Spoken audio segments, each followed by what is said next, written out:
तो आज शब बारात का पर्व है। मैं अपने यहाँ के नगर वासियों को हार्दिक शुभकामना देता हूँ और पर्व अच्छे से मनाएं। और सफाई के लिए हमारी पूरी टीम यहाँ लगी हुई है। जहाँ भी मस्जिद और कब्रिस्तान है वहाँ विशेष सफाई की व्यवस्था की गई है। मोहल्लों में भी सफाई की व्यवस्था की गई है। दूसरा सवाल आपका था कि वर्तमान में नगर की सफाई व्यवस्था कैसी चल रही है जी। उस पर मैं सर्वप्रथम तो आपको ये बताना चाहूँगा कि जब से हमारे अध्यक्ष महोदया नरगिस अतहर जी का कार्यकाल आया है और मैंने भी 10 जुलाई को यहाँ ज्वाइन किया। इसके पहले स्थिति काफ़ी यहाँ की ठीक नहीं थी। निरंतर हम लोग प्रयास कर रहे हैं कि वार्डों की सफाई व्यवस्था अच्छी हो और पब्लिक से हम लोग फीडबैक भी लेते रहते हैं। अपने माननीय सभासदगण से भी हम लोग बात करते रहते हैं कि कैसे कहाँ पे क्या कमी है जिसको सुधारा जाए, और हम लोग निरंतर प्रयास कर रहे हैं। और भदोही नगर हमारा निरंतर सफाई को लेके आगे बढ़ रहा है और हम लोग इसके लिए प्लानिंग भी बना रखे हैं। अभी डोर टू डोर हम लोग कूड़ा कलेक्शन भी शुरू करेंगे। हमारी कुछ गाड़ियाँ, लगभग 16-17 गाड़ियाँ हम लोग क्रय कर रहे हैं, जिसको लेके हम लोग आगे डोर टू डोर जब कलेक्शन करेंगे तो भदोही में कूड़ा आपको दिखेगा ही नहीं।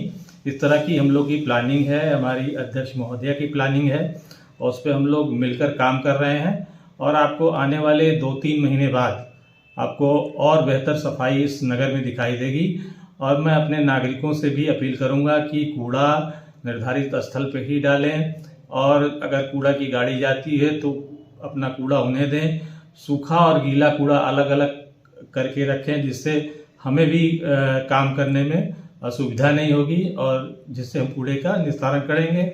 और अभी आपको ये भी बताना चाहूँगा कि हमारा MRF सेंटर तो चल ही रहा है, साथ ही साथ हमारा सॉलिड वेस्ट मैनेजमेंट प्लांट भी लगभग बनकर तैयार हो गया है। उसमें मशीनें आके लगनी है, 5-6 महीने और लगेंगे तो हमारा कूड़ा निस्तारण के लिए भी जो है व्यवस्था अच्छी हो जाएगी और सारा कूड़ा हमारा वहाँ पे जाएगा और अलग अलग करके हम लोग उसको सेल भी करेंगे।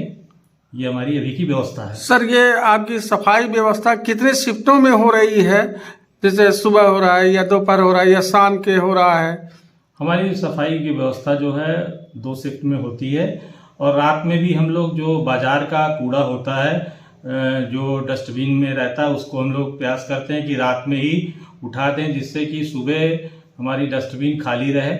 और इस पे हम लोग काम कर रहे हैं और आने वाले बाजार में भी हम लोग एक बार और रात में नाइट शिफ्टिंग की जो है व्यवस्था शुरू करने के लिए तत्पर हैं कि रात में भी हम लोग 9-10 बजे के आसपास जब बाजार हमारा बंद होता है तो वहाँ सफाई की व्यवस्था की जाए। उस पर भी हम लोग अपनी कार्य योजना तैयार कर रहे हैं। 2-3 महीने के अंदर में वो भी अमल करेंगे। नगर सर, देखा जाए नगर में बहुत सारे चैम्बर ऐसे हैं जहां टूटे फूटे हालत में है, जिससे कि जनता को तकलीफ हो रही है।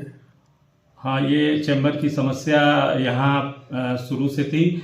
अभी हम लोगों ने जब जुलाई से लेकर अब तक लगभग 2500 चैम्बरों की मरम्मत कराई गई है और हमारा निरंतर जो है सर्वे चल रहा है। और अभी जिलाधिकारी महोदय ने हमारी कार्य योजना भी पास की है, जिसमें हम लोगों ने हर वार्डों में 4 लाख रुपए के मरम्मत के कार्य लिए हैं।